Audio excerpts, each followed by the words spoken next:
بسم اللہ الرحمن الرحیم۔ شروع اللہ پاک کے بابرکت نام سے جو بڑا مہربان نہایت رحم کرنے والا ہے۔ ایم کے این سپیکس کے معزز خواتین و حضرات، السلام علیکم۔ محترم ناظرین گرامی، کہتے ہیں کسی ملک کا بادشاہ اپنے ایک ملازم سے ناراض ہو گیا۔ بادشاہ نے ملازم کو دربار سے نکال دیا اور حکم دیا کہ تم دن رات اپنے گھر میں رہو، کہیں باہر نہ نکلنا اور کوئی کام بھی مت کرنا۔ یہ بظاہر کوئی کڑی سزا تھی اور نہ ہی ایسی قید تھی جس میں اس ملازم کو تکلیف ہوتی، اسے تو اپنے ہی گھر میں رہنا تھا۔ لیکن اس حالت میں چند ماہ گزارنے کے بعد وہ گھبرا گیا۔ ایک آدمی ایک ہی جگہ اور مخصوص لوگوں کے درمیان کب تک رہے؟ اسے وحشت ہونے لگی، وقت کاٹنا دوبھر ہو گیا۔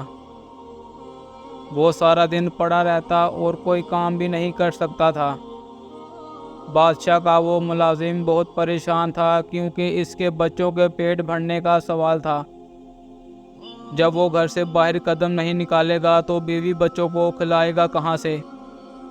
اتفاق سے کچھ دنوں کے بعد اسے معلوم ہوا کہ بادشاہ کے دربار میں کوئی بڑا اہتمام کیا گیا ہے۔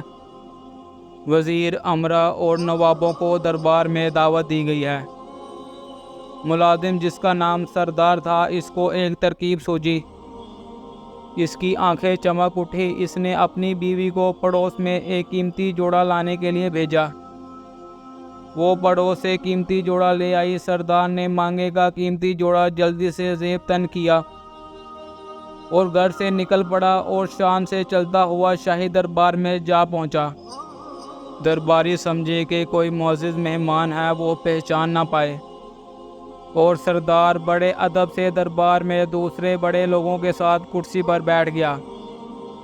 دربار شروع ہوا، تمام رسمیں ادا کی گئی اور اس کے بعد دسترخوان پر اعلیٰ قسم کا کھانا لگایا گیا۔ سردار نے بھی ہاتھ بڑھا کر خوب ڈٹ کر کھانا کھایا اور پھر نظر بچا کر بڑی چالاکی سے سونے کی ایک رکابی اپنے لباس میں چھپا لی، اور دربار ختم ہوتے ہی وہاں سے سب سے نظریں بچا کر گھر پہنچ گیا۔ گھر آ کر بڑے مزے سے سارا واقعہ اپنی بیوی کو سنایا۔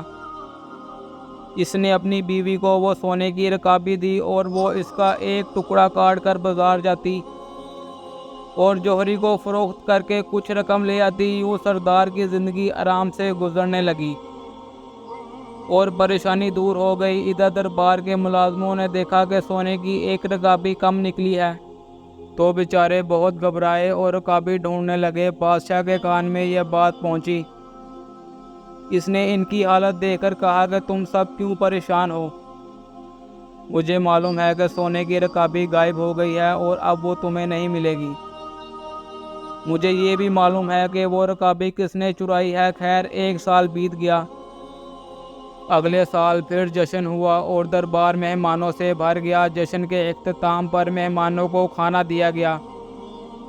سردار اس موقع پر بھی موجود تھا۔ کھانا کھانے کے بعد پھر اس نے نظر بچا کر بڑے اطمینان سے ایک سونے کی رکابی اپنے لباس میں چھپا لی۔ دربار ختم ہوا تو مہمان جانے لگے تو سردار بھی محل کے دروازے سے باہر نکلنے لگا کہ اچانک بادشاہ سامنے آ گیا۔ بادشاہ کو دیکھ کر وہ بہت پریشان اور گھبرا کر ادھر ادھر دیکھنے لگا۔ بادشاہ نے اس کا ہاتھ پکڑ لیا اور کہا کہ پچھلے سال کی رکابی ختم ہو گئی، جو پھر ایک اور رکابی لے جانا چاہتے ہو؟ یہ سنتے ہی سزا یافتہ ملازم کے ہوش اڑ گئے اور خوف کے مارے کانپنے لگا۔ آخر کار بادشاہ کے قدموں پر گر پڑا اور کہنے لگا، حضور کے حکم کی تعمیل میں مجھے میرے گھر میں بند کر دیا گیا تھا۔ کئی مہینوں تک پریشان اور تنگ دست رہا، آخر مجبور ہو کر یہ حرکت کی۔ حضور ہمیں معاف کر دیجئے۔ بادشاہ کچھ دیر سوچتا رہا، پھر کہنے لگا، اچھا، ہم نے تمہیں معاف کیا اور تمہاری ملازمت بھی بحال کر دی۔ غلطی ہماری ہی تھی، ہم نے حکم ہی ایسا دیا تھا کہ آدمی بھوک اور تنگ دستی سے مجبور ہو کر چوری کرنے پر آمادہ ہو جاتا ہے۔ اگر ہم تمہیں گھر میں قید نہ کرواتے تو شاید تم ایسی حرکت کبھی نہ کرتے۔ غلطی تو بادشاہ اور اس ملازم دونوں کی تھی۔ بڑی بات یہ ہوئی کہ بادشاہ نے اپنی غلطی کا احساس کیا اور ملازم کو ایسی سزا دینے پر شرمندہ ہوا جس نے اسے تنگ دستی اور آزمائش میں ڈالا۔ محترم ناظرین گرامی، امید کرتا ہوں آپ سب کو آج کی یہ ویڈیو اچھی لگی ہوگی۔